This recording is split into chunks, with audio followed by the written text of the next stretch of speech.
शुक्रिया, आप हाउस में वापस आ गए हैं। तो मैं एजेंडा पे वापस आते हुए जो हमने इस वक्त बात की है, कश्मीर पर काफ़ी बात हो गई, कुछ मिक्सअप भी हो गया। मैं इस वक्त ये बात करना चाहती हूँ कि जो मुल्क में एक फ़ज़ा चल रही है, एक अजीब व गरीब हवा चली हुई है कि रोज़ व शब सुबह शाम तीन वुज़रा, 3 से 4 वुज़रा मुस्तकिल मिजाजी के साथ यके बाद दीगरे ऑपोजिशन को अपना बिल्कुल गाली गलोच का हदफ बनाते हुए एक तनकीद की निश्तर पे निश्तर बरस रहे होते हैं। आप मुझे बताएं, ये माहौल जो हम बात कर रहे हैं सियासी विक्टिमाइजेशन का, क्रैकडाउन का, इस माहौल में किस चीज़ पर सहर हासिल गुफ्तगू हो सकती है? किस चीज़ पर जो हमारे फाजिल मेंबरान कह रहे हैं कि हम यहाँ मसले हल करने के लिए बैठे हैं चेयरमैन साहब, और सच बात है, हम सिद्के दिल से यहाँ अवाम के मसले हल करने के लिए बैठे हैं, अपनी ज़ात या अपनी साख को बढ़ाने के लिए नहीं। लोग इस वक्त जिस मुश्किल में हैं चेयरमैन साहब, उसके हवाले से मैं इतना कहूँगी कि किसी पाकिस्तान की मार्शल लॉ रेजीम्स को मासिवा किसी हुकूमत ने इस कस्म का विक्टिमाइजेशन अपने मुखालफीन का और सियासी मुखालफीन का किसी ने नहीं किया है। आप क्या करते हैं? आप नैब की कल बात हुई है, नैब के केसेस 18 मिनिस्टर्स इनके हैं, 18 के 18 पीटीआई के मेंबर्स हैं जिन पर नैब के केस बने हुए हैं, लेकिन वो तो बिल्कुल खुली छूट में अपना काम से काम रखते हुए मुल्क के मसाइल बिल्कुल नज़रअंदाज करके काम किए जा रहे हैं। पता नहीं किस चीज़ पे काम हो रहा है चेयरमैन साहब, पता नहीं है गवर्नमेंट किस चीज़ पे काम कर रही है। 18 इनके मिनिस्टर्स पर नैब इंक्वायरीज हुई हुई हैं, लेकिन उनको कोई 90 डे रिमांड नहीं दी जा रही, उनको कोई उठा के हथकड़ियों लगा के रातों रात नहीं उठाया जा रहा। यहाँ तो जरदारी साहब को अदालत में ले जाते हैं कि जी क्वेश्चनिंग करनी है।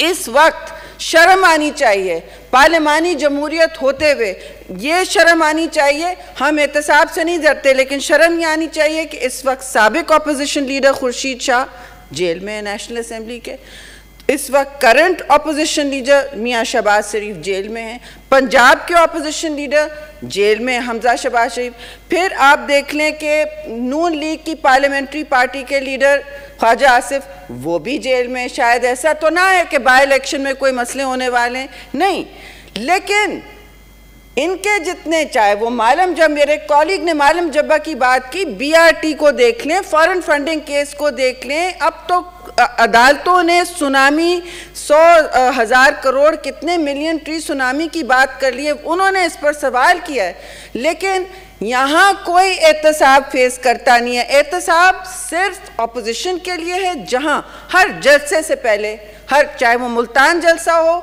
चाहे वो गिलगित बल्तिस्तान के पुरअमन एहतजाज हो जो रिगिंग हुई है खुलेआम इलेक्शन में, उसके बारे में एहतजाज, उधर भी पकड़ धकर पर्चे बनाए जाते हैं, रातों रात हमारे बच्चों को हरासा करके अदालतों में रख लिया जाता है, और पैगाम ये होता है कि आप अपने पुरअमन मुजाहरे नहीं कर सकते। आप एक तरफ फरियाल तालपुर को रात को, चांद रात को, आधी रात को 12 बजे के वक्त आप उनको उठा के लेके जाते हैं, किस बात का डर है? कौन किस मुल्क से भाग के जा रहा है? आप मरियम नवाज शरीफ को बुखार में, वो बता रही थी, जिस तरह लेके जाते हैं, किस बात का डर है? कौन इस मुल्क से भाग रहा है? कौन आपके सवालों से पीछे हट रहा है? सवालों का जवाब देना कम से कम इस ऑपोजिशन को अच्छी तरह आता है, और ये सवाल जो इनसे होंगे, इस हुकूमत से जो सवाल होंगे ना, ये ऐसे होंगे कि ये बिल्कुल मुंह मोड़ के देख नहीं सकेंगे, और वही करो जो तुम बर्दाश्त कर सकते हो। यहाँ पे मैं आपको बता दूं साफ कि सियासी विक्टिमाइजेशन के दौर पीपल्स पार्टी ने तो बहुत बर्दाश्त किए हैं। जरदारी साहब ने कितने साल, 11 से 12 साल तवातिर से जेल में गुजारे। आप इस वक्त कहाँ हैं? कौन पूछ रहा है कि यहाँ बलोचिस्तान में हम कश्मीर को बचाने की बात कर रहे हैं? ये हमारा अपना मसला है, पाकिस्तान की और पीपल्स पार्टी के लिए मसला है। मुझे बड़ा अफसोस हुआ, आज मुतनाज़ा किया, खारजा वजीर ने आके मुतनाज़ा किया इस मसले को। हमने कभी इसमें जो पॉइजन घोला है इन्होंने आज डिबेट में, आप सुन ले रिकॉर्ड पे हमारी तकारीर क्या थी। मैंने सिर्फ कहा शहीद जुल्फ़िकार अली भुट्टो जिंदा होते, हयात होते, उनका अदालती कत्ल नहीं होता तो आज कश्मीर कहाँ से कहाँ होता। OIC का हवाला हो, यूनाइटेड नेशन, सबको उनका किरदार पता है। खारजा तन्हाई में तो नहीं होता मुल्क। एक तरफ सऊदी भाई हैं, दूसरी तरफ ईरान हमारा नेबर है, कोई इस तरह हमसे अलग नहीं होता। और कश्मीर का मसला हाँ सब अपने दिल में झांक के देख लो कहाँ होता, लेकिन नहीं। आप कहते हैं इतने खौफजदा है हुकूमत के, रोज़ इनके पूरे बैंडविड्थ पे, इनके पूरे एजेंडा पे सिर्फ PDM का भूत सवार है। और रोज़ कहते हैं कि PDM तो ख़त्म हो गई, PDM में दरारें हैं।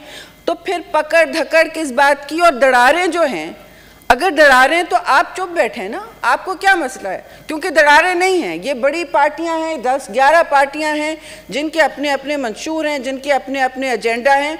और इन्होंने और हम सब ने मिलके एक पूरा एजेंडा बनाया है जिसमें इनकी जवाबदेही तो पक्की है। और जवाबदेही का मतलब हम सियासी इंतकाम में यकीन नहीं करते। पीपल्स पार्टी का तो पहला काम था, हमारी हुकूमत का पहला काम था और आखिरी हर्फ यह था कि हम कोई सियासी कैदी नहीं रखेंगे।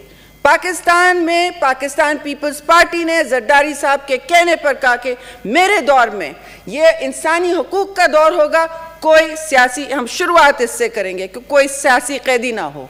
फिर हम देखेंगे कि हमारी अक़लियतों के क्या, फिर वो आपने माइनॉरिटीज़ दे देखा। मैंने नहीं कहा कि हमने कुछ काम मुकम्मल किया, लेकिन जमहूरियत एक सफ़र होता है चेयरमैन साहब, जो पाकिस्तान पीपल्स पार्टी की हर हुकूमत शुरू करती है। आप इस वक्त महंगाई की बात कर रहे हैं, क्या तोहफा दे रहे हैं लोगों को महंगाई का? जो कोविड में सारी दुनिया, सारी बेहिस हुकूमतें जो हैं, राइट विंग हुकूमतें लोगों को रिलीफ दे रही हैं, अवाम को रिलीफ दे रही हैं। यहाँ नए साल का तोहफा क्या है आपको?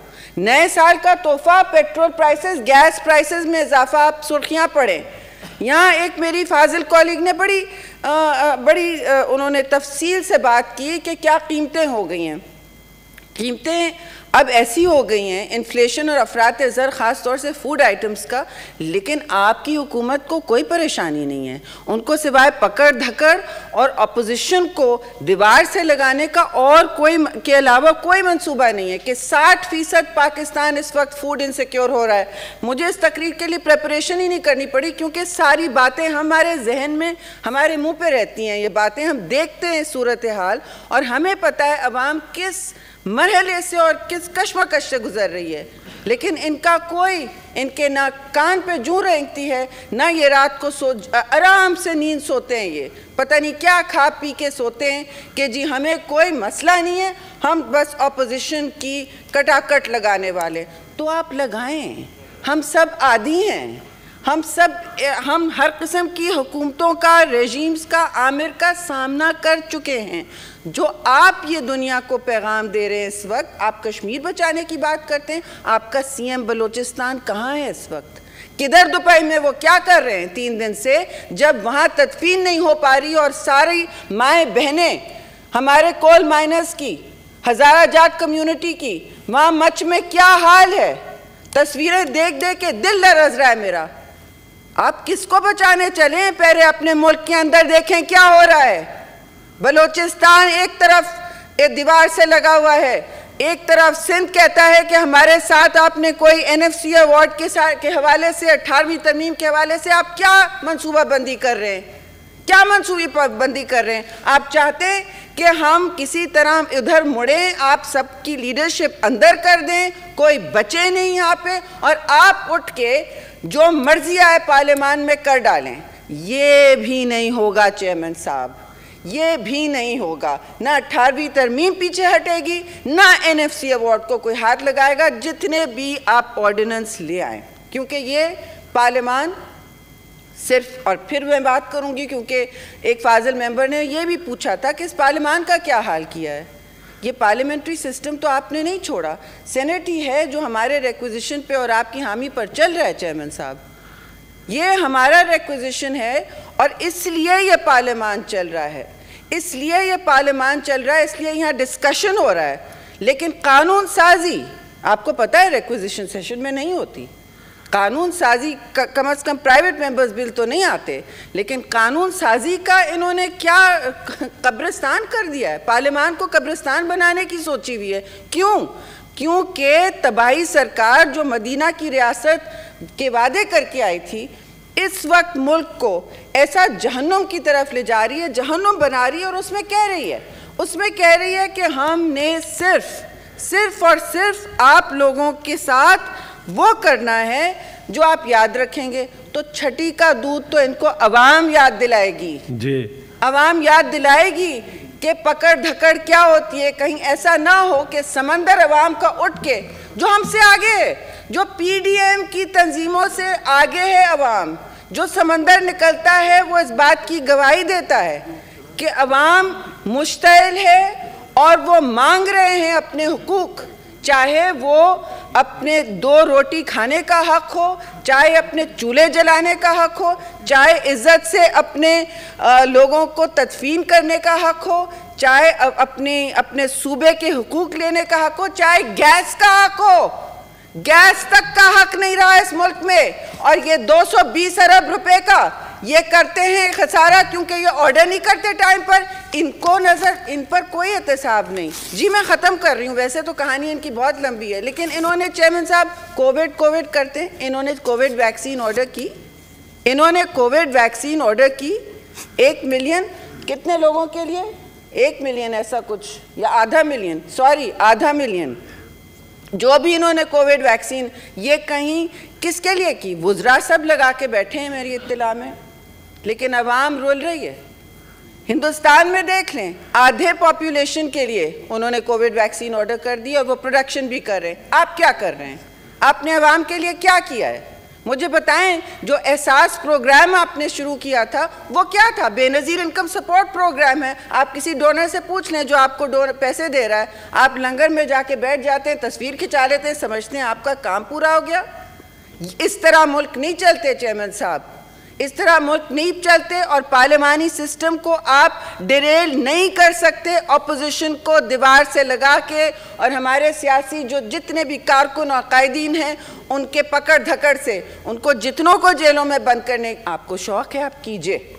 आपने इक़्तिदार ही इसीलिए लिया और आप कह रहे हैं, आप पूरे पाकिस्तान को शर्मिंदा कर रहे हैं कि हमने इक़्तिदार ही इसीलिए लिया है।